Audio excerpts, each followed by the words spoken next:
छत्रपती संभाजीनगरमध्ये आमदार रोहित पवार यांच्या नेतृत्वात जे ते आज आंदोलन करण्यात आहे. शेतकऱ्यांना जे ते सरसकट कर्जमाफी द्यावी हा त्यांचा आंदोलनाचा विषय असणार आहे. दादा काय सांगाल, यापूर्वीसुद्धा तुम्ही उपोषण केलं होतं, आज छत्रपती संभाजीनगरमध्ये आंदोलन करताय? हे बघा, उपोषण करण्याचं कारण असं होतं की जे काय कर्जमाफी सरकारने दिलेली आहे त्याच्यामध्ये अनेक अटी टाकल्या होत्या आणि सहजपणे या सरकारला कमी शेतकऱ्याला लाभ देऊन फक्त आम्ही कर्जमाफी दिली असा सांगण्याचा प्रयत्न त्यांना करायचा होता.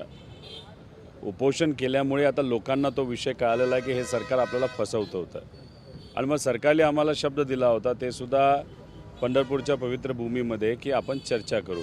पण दुर्दैव असं त्यांनी चर्चासुद्धा तिथं केलेली नाही. चर्चा काही आमच्यासाठी करा असं म्हणत नव्हतं, पण शेतकऱ्यासाठी करा. आता हे आंदोलन आम्ही आता उभं करत आहोत. आमचं एवढंच म्हणणं आहे की कर्जमाफी जी तुम्ही दिलेली आहे त्याच्या ज्या काही अटी आहेत आणि त्याच्यामुळे जो काही शेतकऱ्यांवर 70% शेतकऱ्यांवर अन्याय होतो त्या अटी तुम्ही काढाव्या. ज्याच्यामध्ये 2019ची कर्जमाफीचा लाभ ज्या लोकांनी घेतलेला आहे त्यांना आता फक्त 50,000चा लाभ मिळाला, तो 2 लाखापर्यंत असावा. 50,000ची लिमिट काढा आणि 19चे लिमिटसुद्धा त्या म्हणजे अट काढा. आणि जे रेग्युलर असणारे शेतकरी आहे 22, 23, 24, 25, 26, 27 म्हणजे जो वर्ष अजून झालं नाही ते वर्ष यांनी त्यात टाकलं, म्हणजे वर्षभर थांबावं लागतं आहे शेतकऱ्यांना. तर ती अट काढावी. आणि जे काय आपलं पीक विमा होता त्या 4 ट्रिगर असायचे तर दुर्दैवाने या सरकारने 4 ट्रिगर काढलेत आणि त्यात शेतकऱ्याचं खूप मोठं नुकसान गेल्या वेळेस अतिवृष्टी जेव्हा झाली तेव्हा झालं होतं आणि आता तर पाऊस नाही तर दुष्काळ येतो आहे तेव्हा पण होणार आहे. त्यामुळे हे ट्रिगर आणावेत. 1 रुपयामध्ये तुम्ही पीक विमा योजना द्यावीत अशा आमच्या सगळ्या मागण्या आहेत आणि याच्यासाठी आम्ही आंदोलन करतो. तिथं अधिवेशन असेल त्यामुळे सरकारला विनंती आहे अधिवेशनामध्ये तुम्ही जाहीर करा की आम्ही या अटी काढतोय आणि ही पीक विमा योजना आणणार आहोत.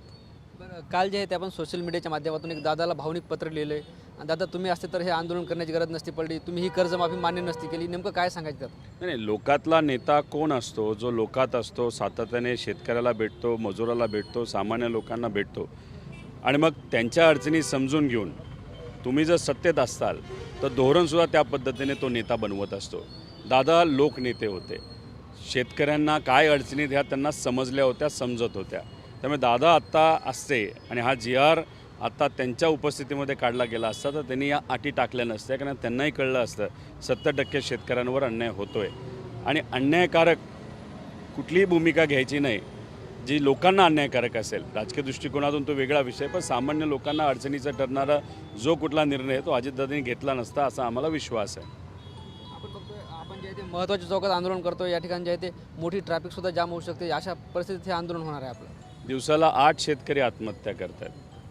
त्याच्याचबरोबर आरोग्याचा प्रश्न जर शेतकऱ्याला असेल तर त्याकडे पैसे नाही आहेत एखाद्या आपल्या जवळच्या व्यक्तीला प्रायव्हेट हॉस्पिटलमध्ये घेऊन जाण्याचे. त्याच्यातच असं काही होतं आहे की ते आजार इतका मोठा आहे, इतका खर्च लागतो आहे तर जवळच्या व्यक्तीला श्वास सोडताना शेतकऱ्याला बघावं लागतं आहे. त्यांची लहान मुलं आहेत, त्यांची जी कॉलेजमधली मुलं आहेत त्यांना शाळा सोडावी लागते कारण फी भरता येत नाही. ही आजच्या गरीब शेतकऱ्याची आणि मजुराची परिस्थिती आहे. त्यामुळे ज्या लोकांना थोडाफार त्रास इथं होऊ शकतो ते 100% समजून घेतील. हे आंदोलन शेतकऱ्यासाठी आणि मजुरासाठी आणि सामान्य लोकांसाठी आहे. त्यामुळे 15-20 मिनटं, अर्धा तास, 1 तास आपण गाडीमध्ये थांबलो, राहिलो आणि त्याच्यामुळे जर 40-50 लाख शेतकऱ्यांचा विषय सुटत असेल तर ही महाराष्ट्रातली लोकं आहेत, ते नक्कीच समजून घेतील असं मला वाटतं. आपण बघतो तुम्हीसुद्धा मराठवाड्यात दौरा केला. काल जे आहे ते ठाकरे शिवसेनेचे 6 फुटीर खासदार आहेत, त्यांच्या दौऱ्यात मतदारसंघात उद्धव ठाकरे गेलेत. ते असं म्हणतात की जे आता जे आहे ते ओमराजे लिंबाळकर गद्दारीचा सिक्का कसा पुसणार?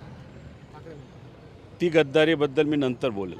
शेतकऱ्याची गद्दारी ज्या सरकारने केलेली आहे त्याच्यासाठी हे आंदोलन आहे. त्यामुळे या विषय सोडून दुसरा विषय हे आंदोलन झाल्यानंतर नक्कीच मी आपल्यासाठी वाटतं तुमच्या आंदोलनाची सरकार दखल घे. प्रयत्न करावे लागतात. आपल्या सर्व संतांनी महामानवांनी सांगितलं आहे की घरी फक्त बसू नका, लोकांसाठी रस्त्यावर उतरा, लोकांसाठी मानवतेसाठी लढा. आम्ही प्रामाणिकपणे आमची भूमिका तिथं मांडत आहोत. आम्ही सत्तेत नाही म्हणून निर्णय घेता येत नाही, पण विरोधात असताना लोकांसाठी लढणं हे तर आमच्या हातात आहे आणि ते आम्ही प्रामाणिकपणे करत आहोत. सरकारच्या हातात सत्ता, पैसा सगळं आहे.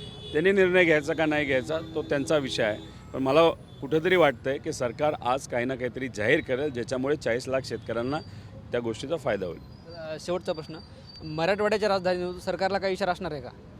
त्यांना इशारा एवढाच आहे की आत्ता आम्ही जेव्हा आंदोलन करू ते आंदोलन तुम्ही दडपण्याचा प्रयत्न जर केला तर मग आम्ही जेलबरोबर आंदोलन इथं करणार आहोत आणि इथं हे फक्त ट्रायल असणार आहे. पिक्चर नंतर आम्ही दाखवून देऊ आणि त्याच्याचबरोबर आम्ही विदर्भामध्ये सुद्धा आंदोलन मोठं उभं करू शकतो. त्यामुळे अजून काय विषयाला ताणू नका. आजच्या आज निर्णय घेणं हे फार महत्त्वाचं आहे. निश्चित आपण बघतोय आमदार रोहित पवार यांच्या नेतृत्वात छत्रपती संभाजीनगरमध्ये आज शेतकरी कर्जमाफीसाठी आंदोलन होणार आहे आणि त्यांनी सरकारला सुद्धा इशारा दिला आहे, आमचं आंदोलन दडपण्याचा प्रयत्न करू नये, नाहीतर आम्ही जेल भरू आंदोलन करू. कॅमेरा पर्सन अजगर अलीसह ज्ञानेश्वर लोंढे, TV9 मराठी, छत्रपती संभाजीनगर.